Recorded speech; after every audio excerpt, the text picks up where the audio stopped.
And we explain why sodium is marked as Na plus. Na, sodium, the Latin name is natrium. It's sodium. Latin name, natrium. Symbol, the first two letters, Na. And it's a cation. Okay? There's a whole class itself. I want to go to how did you get that one positive charge. If you did chemistry, each element has a nucleus and the orbit. Inside the nucleus, you have the protons and the neutrons. Protons are positively charged. They don't change. They're in the nucleus. But so if it has, let's say, for sodium, the atomic number is 11. So that it will have 11 protons. 11 protons in the nucleus. So let's say, okay, let's say this is the nucleus. So 11 protons are positively charged. So we will have 11 electrons radiating around it. So you can only have 2 electrons, the first one, the second one, you can have 8. Okay, we'll do that. So that 2, 8. So 2 plus 8 is what? 10. Plus another one in the last one. So you go.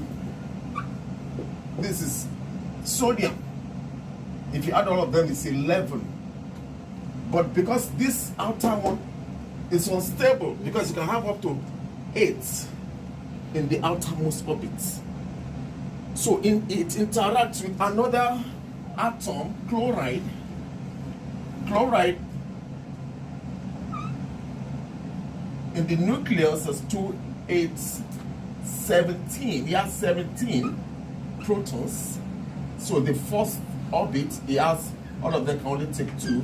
Then the next one, it takes 8.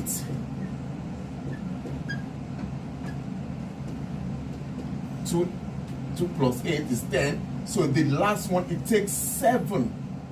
Okay? So this chloride, it takes 7.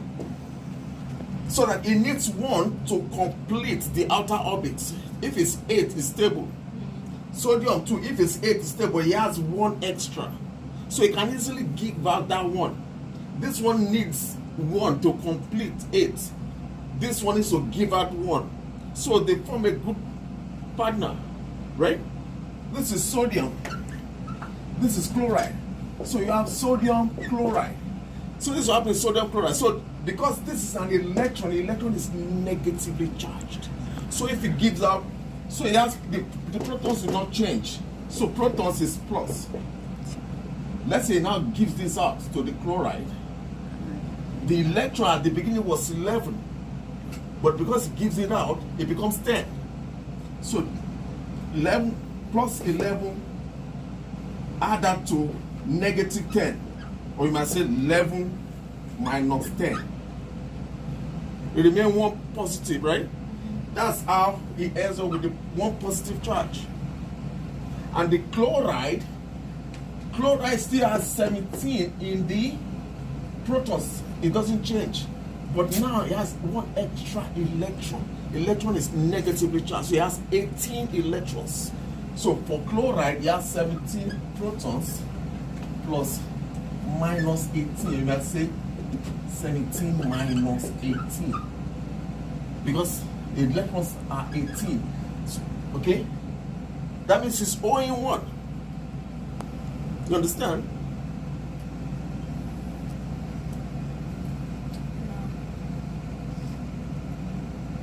When they were neutral, that means the positive balance the negative.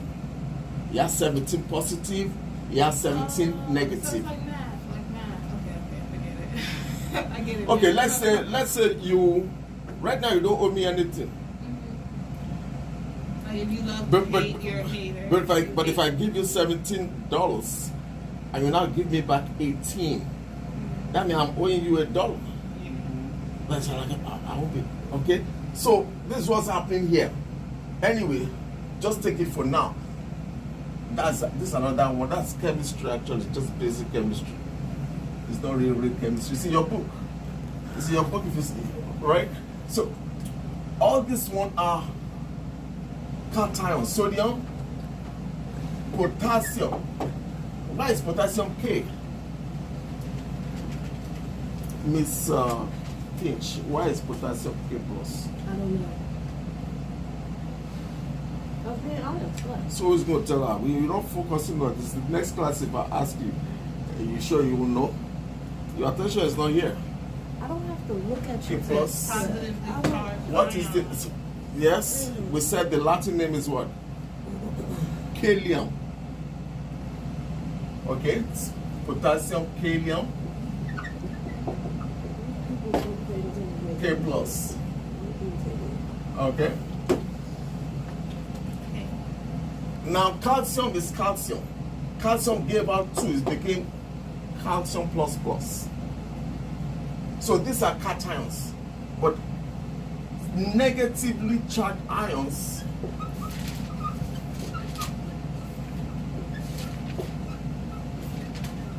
are called what? Anions.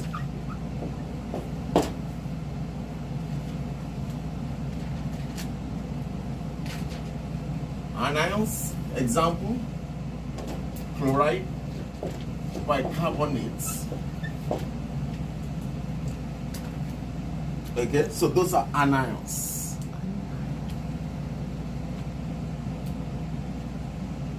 And each of them, these ones, there are more, but these ones are physiologic relevance. They are used in the body.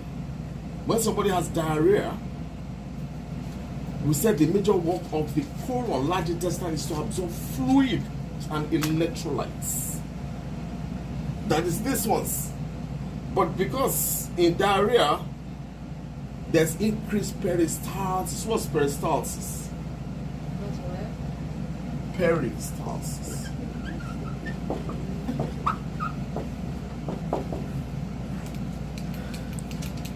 Peristalsis is the rhythmic movements of the GI tract. When you swallow food, once you swallow it, you've done your own job. So the gut will start milking it down. That is, the muscles behind it will squeeze it. The one in front of you will relax. So the food will be moving down towards the anus. Okay, so that's peristalsis. It's the rhythmic movement of the smooth muscles of the GI tract. When you say smooth muscle, because you have no control over them. When you are writing, you're doing this, those are skeletal muscle. That's voluntary muscle. There are 3 types of muscle: the skeletal, the smooth muscle, and the cardiac muscle, which is the heart muscle. So, but in the GI tract, what they done in diarrhea, the contents rush through.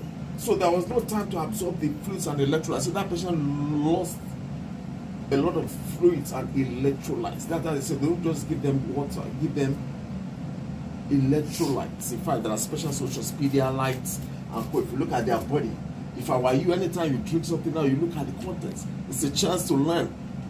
You know? Potassium, sodium, they all have their functions in the body.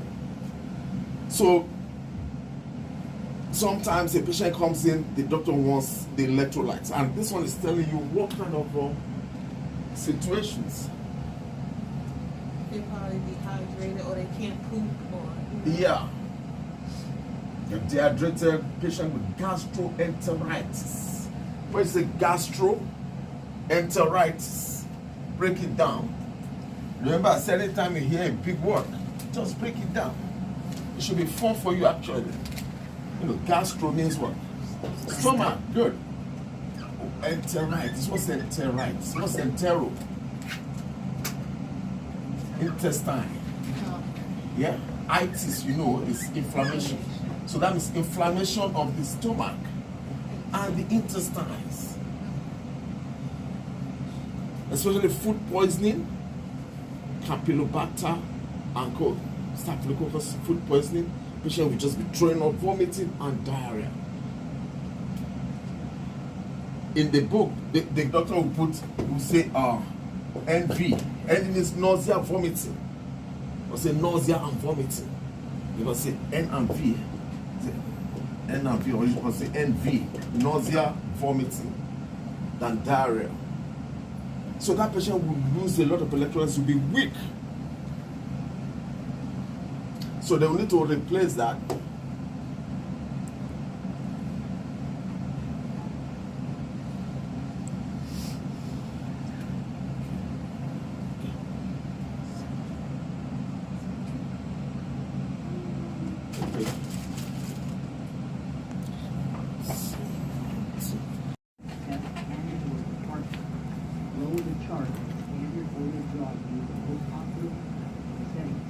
First is the sterile, or also blood cultures. They are light blue, red, SST, PST, green, lavender, and green. The memory jogger will help you all the way. Stop light red, stay put, green light go. Okay. Now these are some of the most commonly used. Okay, it says stop. ST for sterile. The first ST there for sterile means the test you are doing like how? That's light green next to yellow. It's for our blood cultures. The light blue, even that one is there, that's for PTT. When you do clotting for patient goes to surgery. Huh? No, that's sodium citrate. Hematology. Hematology is lavender, right? Look, see this lavender, this one. Oh. You confuse it. There are two lights there.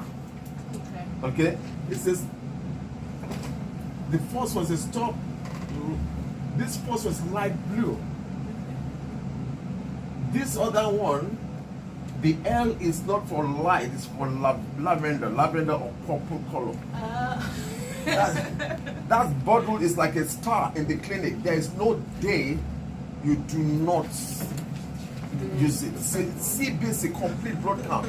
They will say CBC, they will say complete means it gives you a whole lot of information.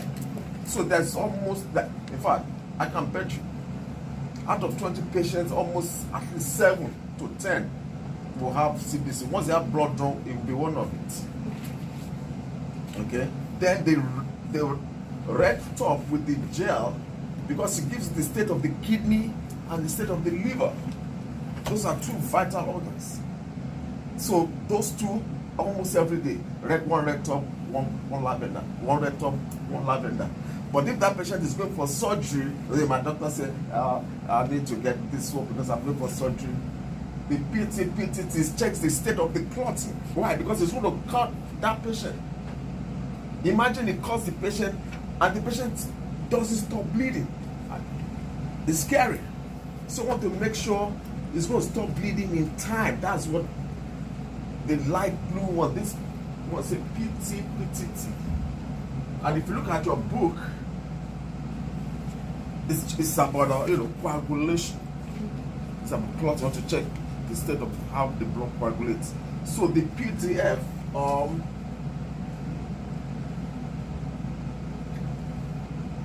your PDF, there's a table there that explains even the additives that is contained inside the arm.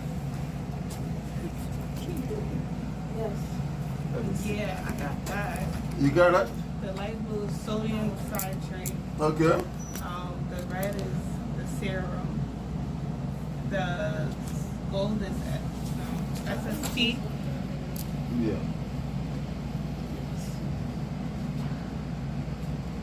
The green is heparin.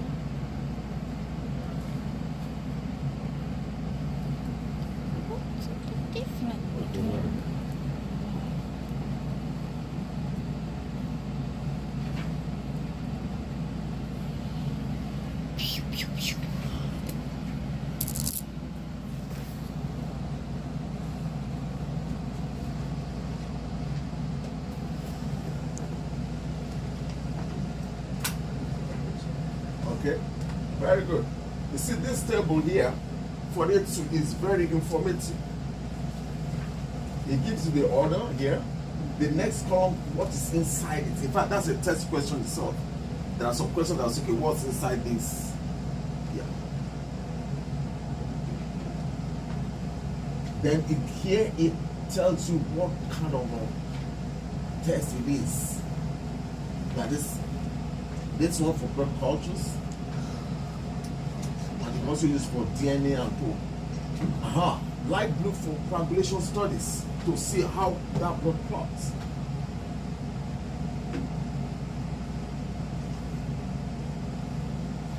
Red, blood chemistry, HIV/AIDS, antibodies, viral studies. Lavender, hematology and blood chemistry. The gold, they are not so common, but if it is used, it could be used for blood serum and gold. Remember, we said serum is plasma minus the clotting factors. The plasma has plasma proteins and clotting factors, that's things that allow the blood to clot. So serum is plasma minus those clotting factors. Remember yesterday I mentioned some of those clotting factors: prothrombin, thromboplastin, and green. This was your first test. It checks for electrolytes. What are electrolytes? Charged particles: sodium, potassium, chloride, bicarbonate. Right? If they are positively charged, they are cations. Sodium Na plus, potassium K plus, calcium plus plus 2 plus. If they are negatively charged, they are called anions, right? Remember? We brought up this already. Yeah.